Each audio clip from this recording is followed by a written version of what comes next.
Um, okay, so I'm thinking I was just checking my video I made last night actually, the one that was on my circuit here.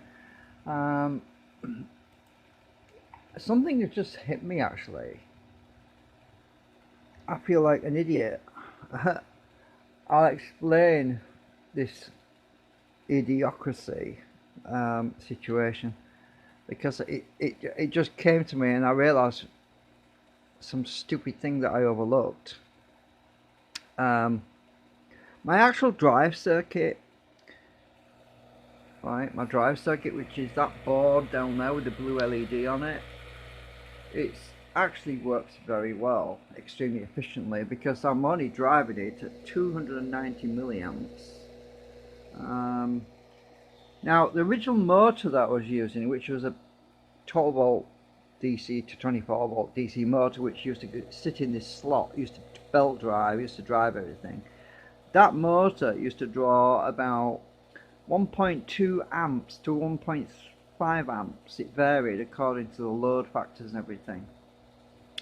Now, basically what's happening now is this is a pulse motor system. It's pulsing. So now if we look at the scope, the blue trace is the actual drive circuit. So if you look at that, you'll notice that it's half cycle because the output is the yellow. So what's happening is it's pulsing every half cycle. So we're actually drawing less than, if you work this out, I mean, we're actually driving this only half the periodic cycles than what we're actually getting out. So we're actually generating twice as much power, really, in that effect, than we're actually driving it with. If you think about it in that way, that's probably why the current consumption is low. Now, this is where I realised I've done something stupid because my trigger coils for the motor drive circuit, which is the blue channel, which I've just been showing you, they use different coils. So the exit coils are actually mounted on the top. These little thin pancake coils are actually mounted between my magnetic concentrics, right? Now, they are situated on the back end of my generator coil, right? My second pair of generator coils are in there. Now, this is where I realised what was going on. When I've got a load on here, when this is actually producing energy, I'm at 87 milliamps right now. We're actually going into a 9.62 volt load on the supercapacitors. Now, when I'm actually generating power, my current consumption drops. Right? You might not understand what I'm saying. Right, I'll try and explain another way. When the load is removed, my actual current consumption goes up. That's back to front. Now, normally when you put a load, when you actually put a load on something, the current goes up on the input. You know, when you're driving it, you actually draw more current. When the load is removed, the current consumption goes down. Right? Okay, you follow me so far? Well, my trigger coils are on the back end of my generator coils. So what happens when I remove the load? You want to see what happens? I've got a bypass switch in here right now. This is a bypass switch. This basically will remove most of the load and it will re-enable my circuit, which I've been talking about in the previous video. Now, watch what happens when I flick this switch to the current consumption. Now remember, this is instantaneous. This happens straight away. We're not waiting for RPM or anything to change. The RPM is still the same. It takes a while for that to change. Now watch what happens when I turn this off. Look at my current consumption. It's shot right up to 470 milliamps. Right? Now watch what happens when I press this button again. Now actually only pushing out 34 milliamps right now. Now watch, now RPM's go up to 5,300. Don't you see it over there? Anyway, now watch what happens when I put the load back on. Look at my input. Let's get this phone in the right place. Right, I'm trying to get this all in.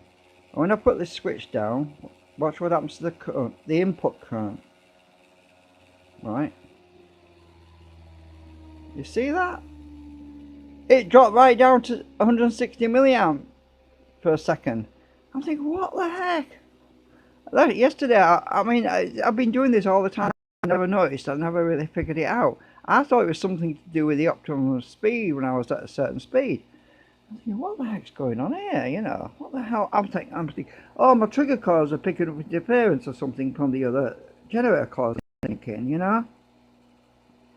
I thought, hang on a minute. No, my trigger coils are on the back end of my generator coils. When my generator coils are actually producing energy, it adjusts the timing. Duh. I feel like such an idiot. So, my output is actually reducing my input. Huh? Hey, what? What the hell? So, this thing actually makes more power when I'm under load. So I'm actually, well, what I'm saying is the more load I put on it, the less current I'm using, basically. Well, that's weird. That shouldn't happen. But it is. So all this tells me, basically, is my timing is still wrong on the drive section.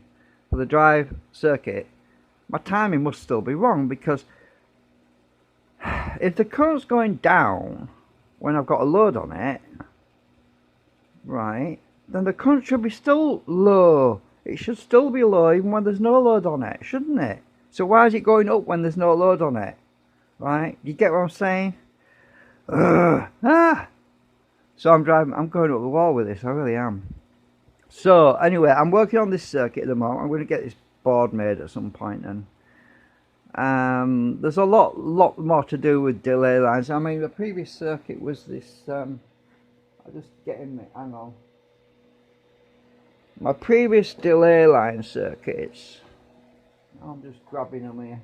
These are all these boards I made. This is the first one I did. This one here. Now this is the other circuit board I made, which was the former. Oh, hang on, I've forgotten what that was now. I tell you, I'm getting old. I really am getting senile or something. Oh yeah, that was the previous driver.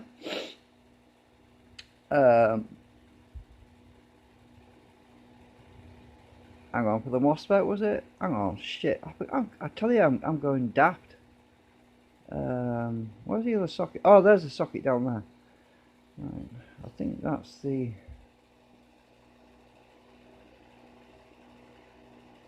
I tell you, I must be getting. My brain must be starting to fail on me. It really is. I mean, I was, yeah. I can't even. I only built this a bloody month ago. Yeah, this, I can't remember if this was the input or the output now. I honestly, I'm just totally messed up right now. Can't think. On.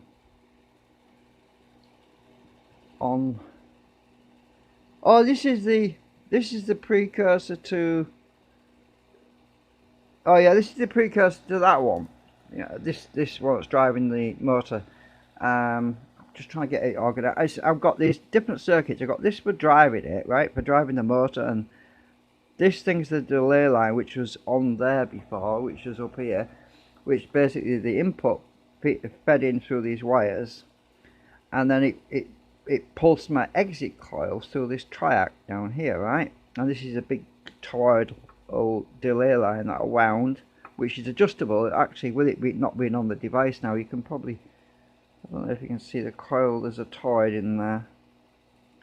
You can't really see it too well, but it's sort of in there. Anyway, if it'll focus. Anyway, take my word for it. So anyway, that's the, and this was my previous delay line, which was on the board. Where am I going with all this? Well, at some point, what I want to do is I want to integrate a delay line circuit into the into this output section Um, Another thing I was thinking about doing was using the timing of this when I get this board built. Is actually using this board, and I might actually I'm a bit reluctant to etch the board and make the circuit board right at the minute, because I have another idea that popped into my head, which was to add a sub-circuit onto both these channels to take a snapshot, not a snapshot, a sample of the signal coming out of each channel, because it's AC. Take a sample of the AC from each channel and have it made available so I can take it from the circuit board, and then a later circuit board I could have my delay line circuit and make it active so that I can inject some pulses into the circuit to overcome the drag. Basically, so that's what I'm thinking anyway.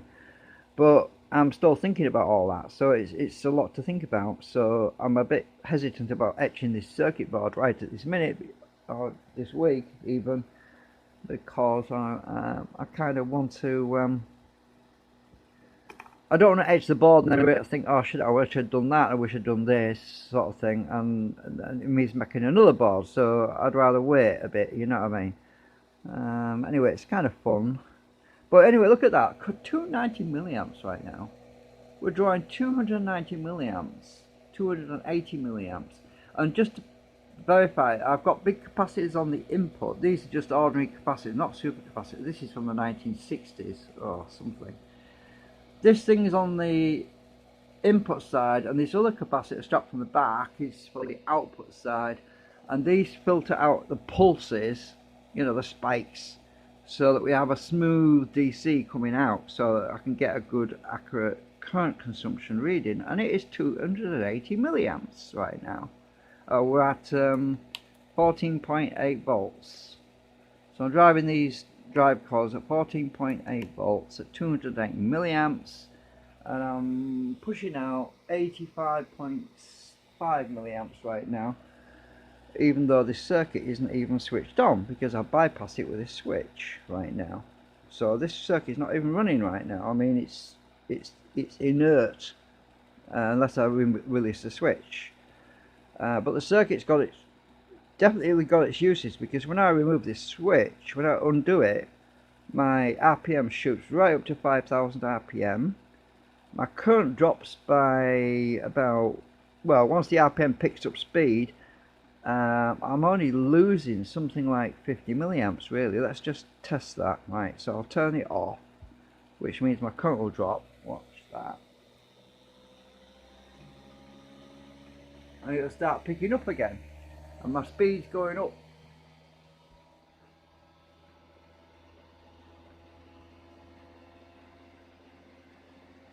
And the yellow is the output waveform, and current's going up, but we're going into 9.85 volts on the supercapacitors at the moment, so we're losing a bit of current, but the speed's picking up, the main thing.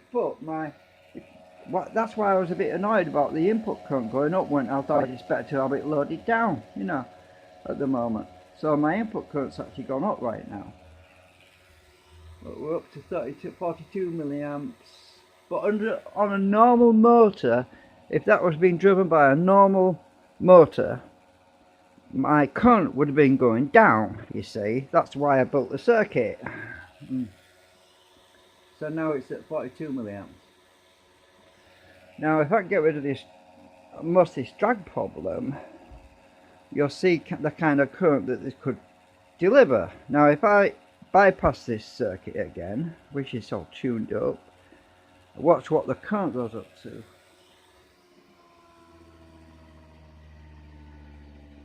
That was nearly over 200 milliamps just then. That is how it's capable of, and my current is at 280. It's going back down to 260. So anyway, that's what I'm trying to explain. So yeah, this circuit works pretty well, only it's not perfectly sorted out, because there's still some things to deal with on it because I'm actually losing 7 volts AC across the whole circuit. Actually twice that because there's 2 halves. So there's a voltage drop across this whole circuit of about 8 volts. So 8 times 2 is what, 16? So I'm actually losing 16 volts across the whole circuit. So that's another issue to deal with. Part of it's to do with the switching and the timing on the triac, but a lot of it's due to these long tracks. So that's why I need a circuit board to have thick tracks, so there's less losses. And also there's a voltage drop across both these MOSFETs, not triacs, MOSFETs. So there's a drop there.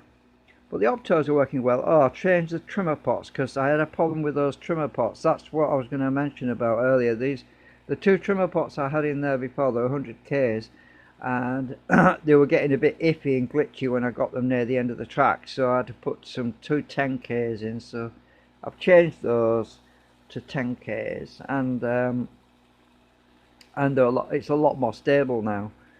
Much better than it was before. I mean, if you remember the previous video, I said when I first switched this thing on, I was really disappointed because I was getting what, 15 milliamps? I was like, what, 15 milliamps? Anyway, so but now it's anyway, we're that's not bad considering we're 85. Oh, I'm bypass right now. I keep forgetting.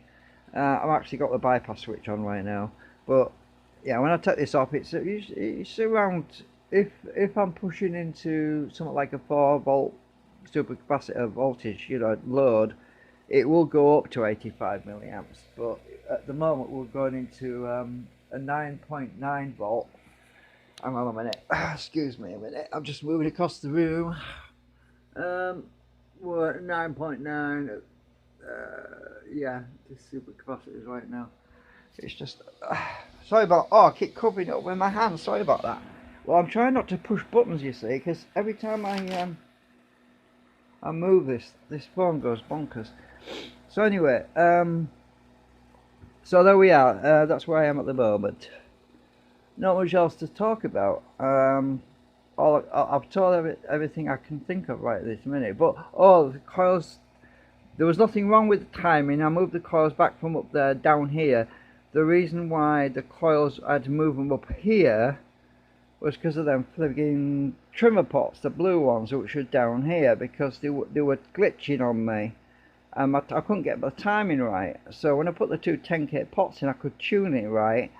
And I didn't need the coils up on here on this shelf anymore. I just put them back in the slots and they're alright now. So yeah, it was just a problem with those bloody pots. I couldn't get them set right. They kept jumping. They were right on the edge of the track, you see, and they were literally jumping right from virtually short circuit to like 4 volts across. You couldn't tune them properly because they were on the edge of the track. So anyway, a lot better now with the 10Ks I've got in there.